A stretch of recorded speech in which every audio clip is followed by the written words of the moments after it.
Hey guys, it's Jonah with Wilsonville Subaru. Today we're going to be showing you how to work the tire repair kit that you'll find in your 2025 Forester hybrids, as well as other model vehicles such as our WRXs and BRZs.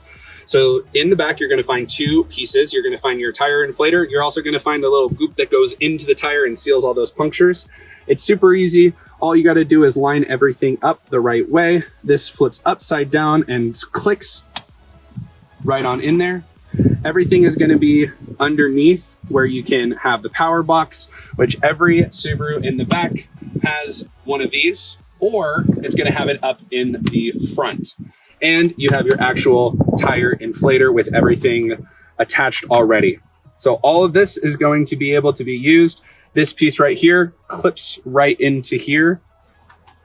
Pop this right out, and this just clicks right in there. So the goop can travel through this hose, get into your tire. All the other instructions on actually how to do it are going to be right on your emergency tire repair kit.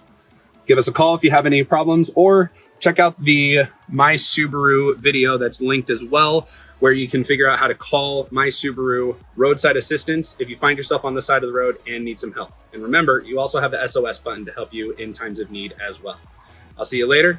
Let us know down in the comments if you want to see anything else about your Subaru, or if you have any other questions. We'll be more than happy to answer them.